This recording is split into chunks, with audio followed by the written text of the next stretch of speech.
भगवान महादेव के पुराण, शिव पुराण की कथा जीते जी यदि कोई सुन ले तो वह तो मुक्त होगा ही, लेकिन मरने के बाद भूत प्रेत पिशाच योनियों में भी यदि किसी ने भगवान शिव की कथा सुन ली तो वह भूत प्रेत और पिशाच भी मुक्त हो जाते हैं।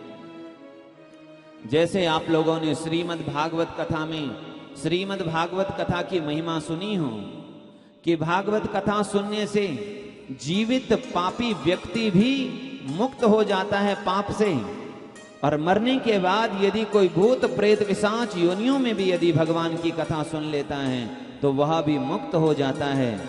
जैसे महिमा श्रीमद् भागवत महापुराण की है वैसे ही महिमा शिव महापुराण की भी है।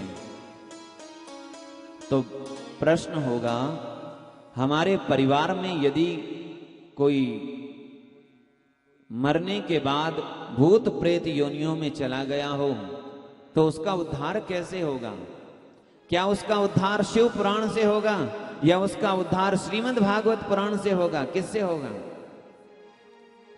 प्रश्न ये होगा कि अपने पितरों के उद्धार करने के लिए श्रीमद् भागवत महापुराण का आयोजन करना चाहिए या शिव महापुराण का आयोजन करना चाहिए? क्या करना चाहिए? किसका आयोजन करना चाहिए? पितरों का उद्धार किससे होगा? तो कहा दोनों से भी होगा, शिव महापुराण से भी और भागवत महापुराण से भी। तो किसके लिए शिव महापुराण करानी चाहिए, किसके लिए भागवत पुराण करानी चाहिए? तो इसमें हमारा भाव है, यदि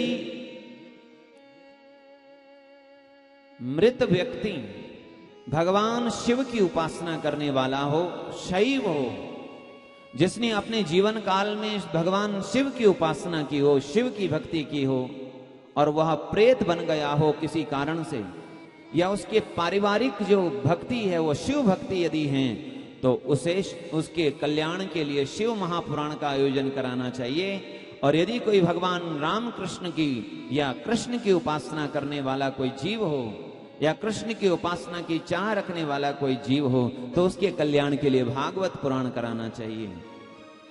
यदि कोई श्री राम की उपासना करने वाला जीव हो तो उसके लिए श्री रामायण की कथा सुनानी चाहिए, क्योंकि भगवान श्री राम की कथा से भी प्रेतों का उद्धार होता है। इसके अनेक उदाहरण हैं, आज भी अनेक उदाहरण संसार में समाज में प्रचलित है। एक बार वृंदावन में हम एक आश्रम में रह रहे थे। जब पहले वृंदावन में गए, सोहम आश्रम की बात है महाराज जी। सोहम आश्रम में जहां हम विराज रहे थे वहां पढ़ाते भी थे और उस समय भागवत जी का चिंतन भी कर रहे थे। वहां रात्रि के समय एक अनुभूति हुई और एक प्रेत योनि में एक महिला ने आकर के ये कहा कि मेरा किसी ने वध कर दिया है। उस महिला का वध कैसे हुआ ये भी दृश्य हमें दिखा। उसका सिर काट दिया गया था किसी दुष्ट लोगों के द्वारा। तो उसने कहा मेरा उद्धार करें, मेरे लिए राम कथा रामचरित्र मानस मुझे सुनाई जाए तो उससे मेरा उद्धार होगा। मैंने इस बात को झूठ माना, मैंने इस पर भरोसा नहीं किया। थोड़ा हमारा स्वभाव है कि हम इन चीजों पर विश्वास कम करते हैं। लेकिन इस पर फिर यह हुआ, एक और वहां महाराष्ट्र के एक सज्जन रहते थे, वहां भी चिंतन कर रहे थे। फिर उनको स्वप्न हुआ कि मुझे राम कथा सुनाओ, मेरे परिवार के लोग हैं उनको बुलाया जाए। ऐसे ही एक प्रसंग हमारे गुरुदेव के संबंध में, जब वह उत्तर प्रदेश में विराज रहे थे, उस समय उनके पीछे पीछे एक प्रेत चल रहा था। उन्होंने कहा आप हमें एक बार रामचरितमानस का पाठ सुना दीजिए, उससे मेरा उद्धार हो जाएगा। कहने का भाव यह है कि भगवान की कथा तो भगवान की कथा है, चाहे शिव की कथा भी भगवान की कथा है, राम की कथा भी भगवान की कथा है, कृष्ण की कथा भी भगवान की कथा है, और जीव का उद्धार करती है भगवान की कथा। बोली भक्तवत्सल भगवान की जय। और इतना ही नहीं, यदि कोई देवी का उपासक भक्त हो, शाक्त हो, तो उसकी मृत्यु के बाद उसके लिए देवी भागवत कथा सुनानी चाहिए, क्योंकि देवी भागवत सुनाने का भी यही फल है।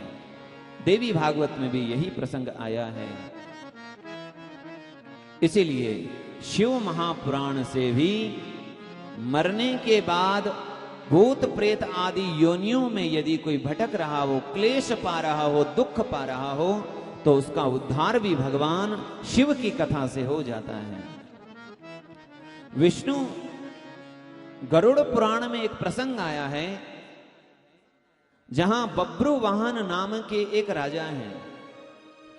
वह बड़े प्रतापी राजा एक बार भ्रमण करते करते वन में गए, और जब अकेले पड़ गए, उनके सारे सेवक उनसे दूर हो गए। चलते चलते थक गए, हार गए। एक विहड़ वन में उन्होंने प्रवेश किया, और जैसे उन्होंने वहां प्रवेश किया तो उन्हें थकान लगी थी। एक सरोवर के किनारे वह आराम करने लगे। उसी समय वहां आवाज आने लगी। उन्होंने आंखें खोली तो सामने एक बड़ा प्रेत दिखाई पड़ा। पहले तो उन्हें भय लगा। उन्होंने अपनी तलवार निकाली और लड़ने के लिए तैयार हो गए। प्रेत ने कहा, आप मेरे से भय मत करो, भय मत करो, भयभीत मत हो जाओ। मैं जानता हूं आप कौन हैं। आप इस देश के प्रतापी राजा बब्रुवाहन हैं, और मैं एक प्रेत हूं, पिशाच हूं।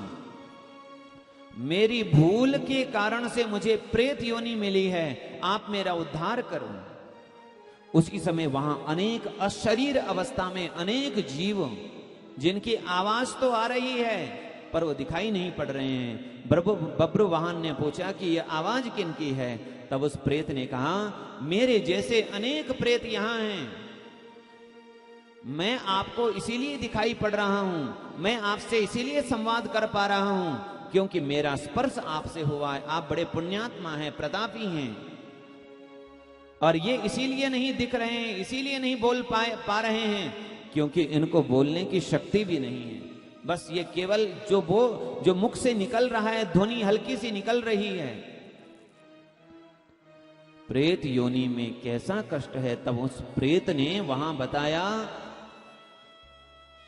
उसके मुख का छिद्र इतना बारीक है, इतना छोटा है कि वह जल पानी भी ठीक से नहीं पी सकता, श्वास भी ठीक से नहीं ले सकता, भोजन ग्रहण नहीं कर सकता।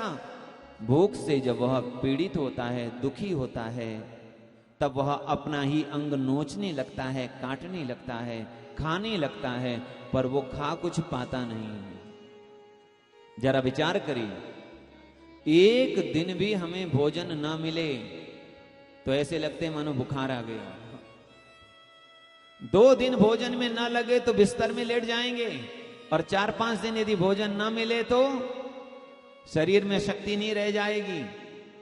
लेकिन ये भूत प्रेत जो योनि में जो पापी जीव होते हैं, ये महीनों महीनों नहीं, वर्षों वर्षों तक कुछ खा नहीं पाते हैं, कुछ पी नहीं सकते हैं, फिर भी जीवित रहते हैं। कितना कष्ट होता होगा। ऐसी प्रेत योनि से भी मुक्ति दिलाने वाली है वह भगवान की कथा है।